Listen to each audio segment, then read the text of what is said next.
I never imagined I'd be standing in the dusty living room of our old family home in Willow Creek, Massachusetts, feeling the weight of betrayal like a knife twisting in my gut. At 28, I'd escaped this suffocating small town for New York City, where I built a life as a fashion designer, crafting bespoke accessories that whispered stories of resilience and grace. But here I was, back in the house that held too many ghosts, clutching a lawyer's letter about the final estate settlement. Our parents had died in a freak boating accident 2 years ago, and my older sister, Victoria, Vicky to everyone who didn't know her sharp edges, had turned the inheritance into a war zone, dragging it out with endless disputes and demands. Growing up, Vicky had always been the spotlight stealer, 3 years my senior. With her flawless auburn waves and that disarming laugh that hid a venomous bite. I was the shadow, the one tinkering in Dad's basement workshop with leather and beads, while she paraded at the local yacht club socials. The house echoed with emptiness now, furniture sold off piecemeal during the probate fights. I paced the bare hardwood floors, glancing out at Mr. Ellis next door, pretending to trim his hedges while spying on the Thompson sisters' latest drama. Then Vicky swept in through the kitchen door, her designer boots clicking like accusations, her face a mask of feigned indifference. "Well, look who's graced us with her presence," she drawled, inspecting her crimson nails. "Here for Grandma Evelyn's necklace." I assume.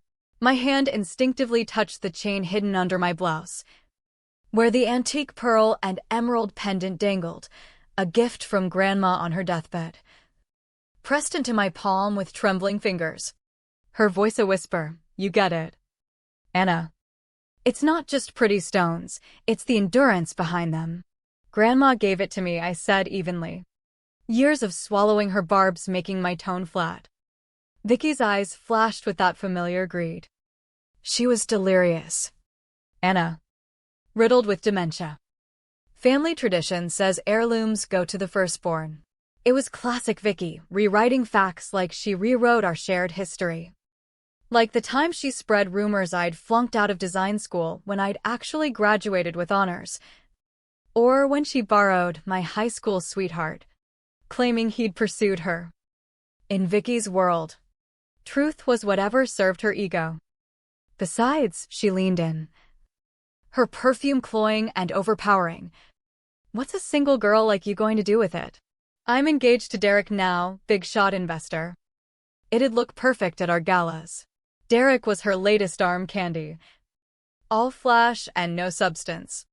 Their relationship as real as her concern for tradition.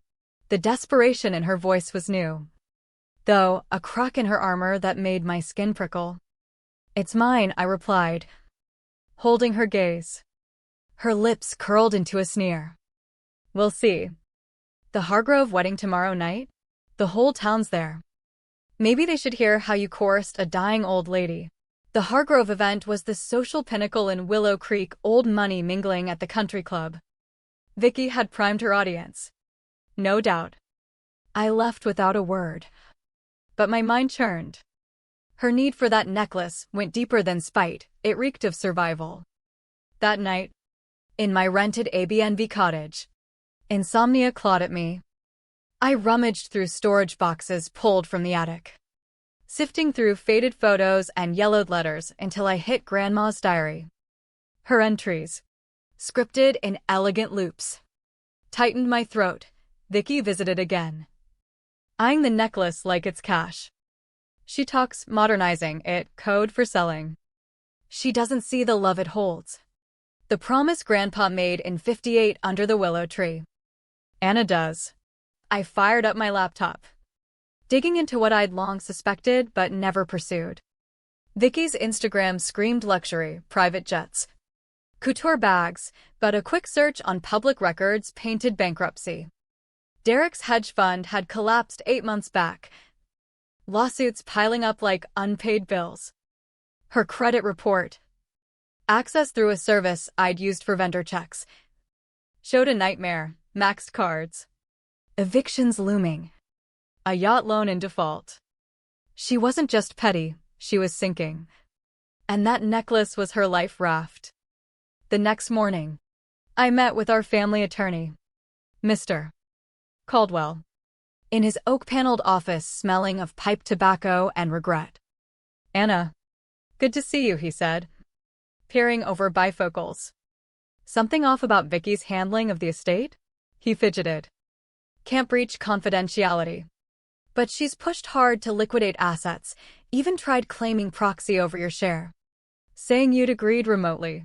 Rage simmered in my veins. "She did what?" Caldwell leaned in. "Didn't fly without your sign-off. But your folks set up a trust for you alone. Your dad worried about influences. Wanted you safeguarded. A trust?" Vicky had never breathed a word. "It was managed by a New York firm. Dad's foresight from beyond the grave. By afternoon, I'd confirmed it, $600,000 from his patented leatherworking tools and savvy investments. Mine to claim." The irony burned. Vicky had mocked my artsy hobby for years, calling me the family flop while she networked locally, all while siphoning what she could. Memories flooded, her accidentally outing my layoff at Thanksgiving. I'd quit for a better gig.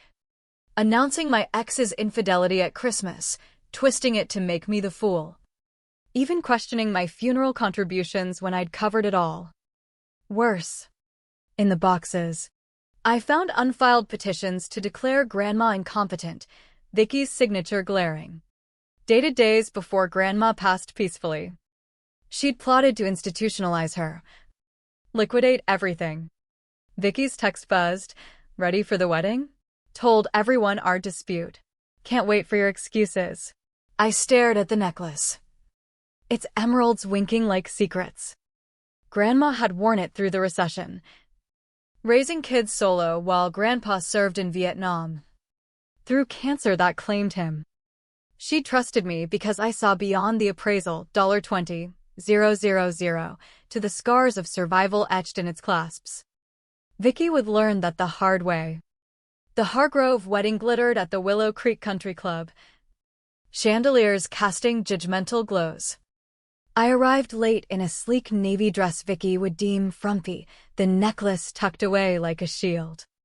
Whispers followed me. Vicky had set the stage. "Anna." Lisa Hargrove air-kissed me, her solitaire blinding. "Vicky said you might bail. Wouldn't dream of it." I murmured, spotting Vicky at the bar, animated in a sequin gown. Derek shifting uncomfortably beside her. "There she is," Vicky's voice sliced through the chatter, drawing eyes like a magnet. "My darling sister. Finally showing up." The room hushed as she approached, heels echoing doom. "Telling tales about Grandma's necklace?"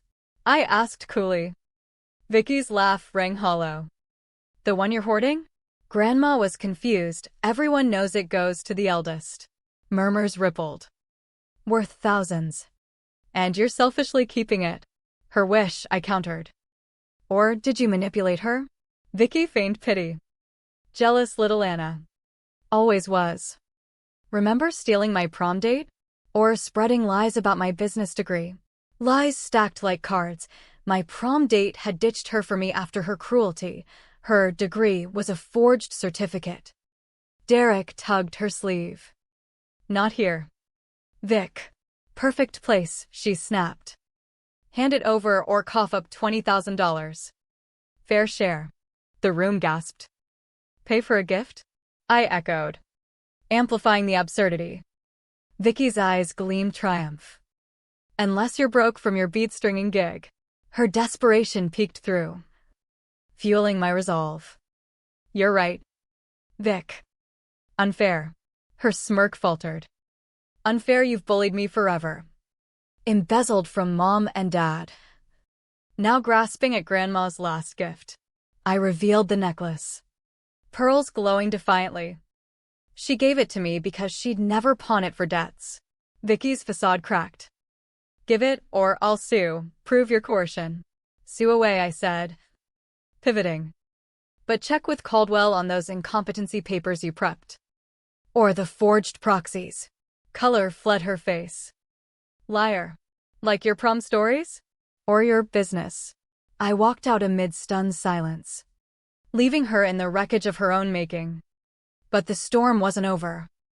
Adrenaline coursed through me that night. Revenge wasn't vengeance, it was reclamation. By dawn, I sat outside Evergreen Gems, Willow Creek's premier jewelry boutique. Through New York contacts, I'd learned old Mr. Whitaker wanted out, health failing. Kids in California. Post-pandemic slump.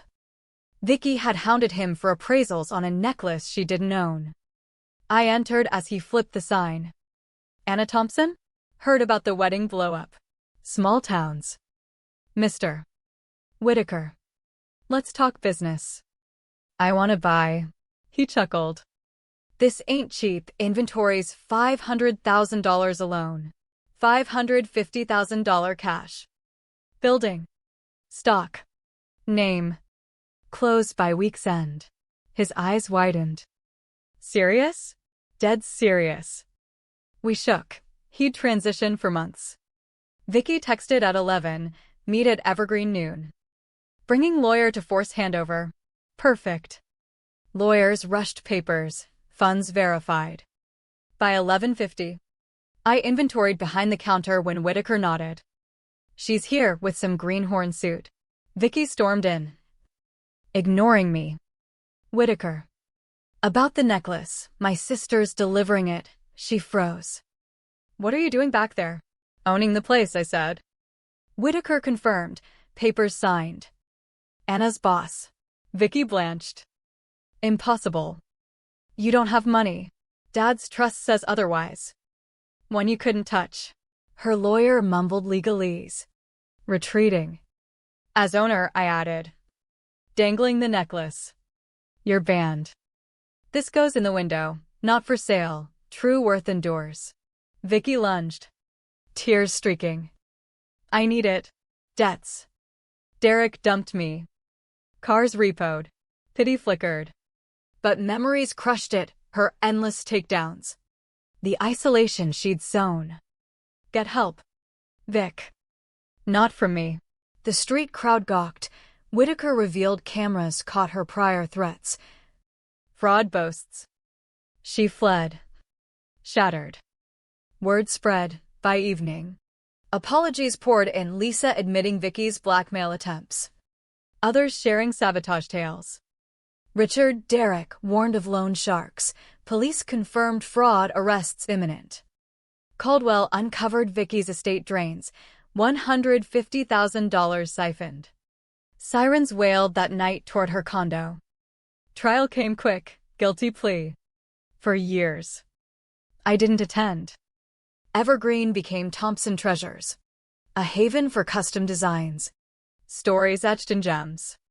6 months on, Vicky appeared post-release. Gaunt. Just to see it. I showed her.